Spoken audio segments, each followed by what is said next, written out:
On September 11th, 2001, I was running floor trading operations for Goldman Sachs at Ground Zero in New York City. As I watched the first responders running into the carnage of that day, I resolved to do something to give back to those who serve. April 27th, 2011 was my daughter's 5th birthday. We celebrated like many families with cake and ice cream without a care in the world. 6,800 miles away, Army Sergeant Dan Rose was being medevaced from the battlefield to Kandahar. The vehicle he was in hit an IED, and his injuries would rob him the ability to walk again. Dan's experience that day was a personal reminder of how much we owe our veterans and how their sacrifices allow all of us to take for granted the lives we are blessed to live here. I will never forget the day that Sergeant Dan Rose came to our studio to demonstrate how his soldier suit allowed him to get up from his wheelchair and take the steps that he never dreamed he would be able to take again. As Americans, we must make sure that we give back, but give back in a way that is uniquely American, that relies on this cutting-edge technology and never take no for an answer.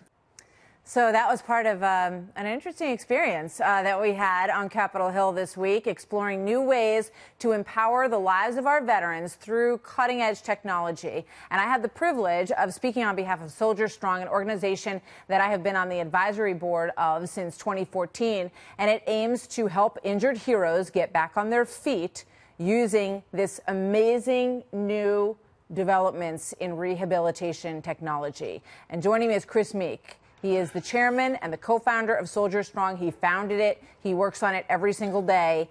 And he is a hero to me and to many who are helped by his work. Chris, great to see you. Great to see you. Thanks for having this me. evening. Thanks for being here. Thank you. We were there to talk to the House Science and Technology Committee about this cutting-edge technology and how it can be integrated into into how we continue to serve our veterans. And you feel that the way that we work on technology for the battlefield has to be extended across that bridge to after they come home. Yeah, absolutely.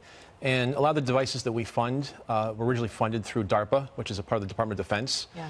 And as you mentioned, we give our warfighters the absolute best technology we can on the battlefield. But once they come home and they face the VA system, there's really no DARPA for veterans back here.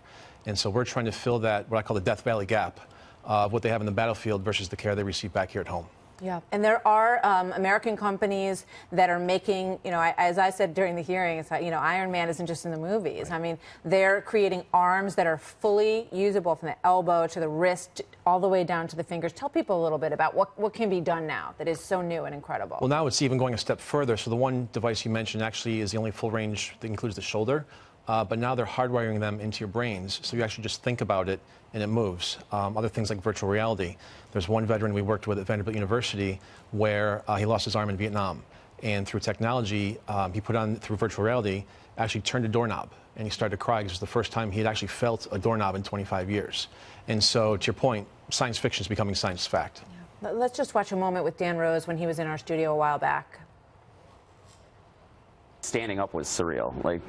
The act of actually, pushing up, standing up, and being eye level with people again was just an amazing experience. The other side of this is government spending and how it's used, right? This technology is so psychologically beneficial, as Dan says, and it can turn people's lives around. You talk about the fact that 20 veterans commit suicide every single day. This technology helps to improve their lives, and we hope to prevent some of those lives from being lost in that horrific way. Yeah, absolutely. And it's one thing to think about being able to stand and be eye level with the world again. It's something that you and I would take for granted. But going that step further, we're actually working with some VA medical centers on a mental health study showing those benefits. Obviously, the medical benefits are there, things like reducing urinary tract infection, increasing muscle and bone density.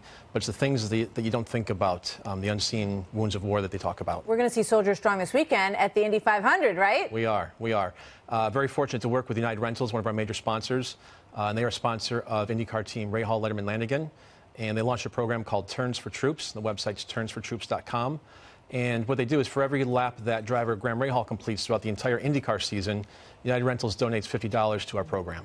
Thanks to them and to him. It's an extraordinary event. You're going to be there this weekend, so have fun. Thank you. Send us some pictures. And in the meantime, we've been putting on the bottom Turns for Troops and SoldierStong.org. Please make it part of your Memorial Day to log on and to check this out. We hope you'll help.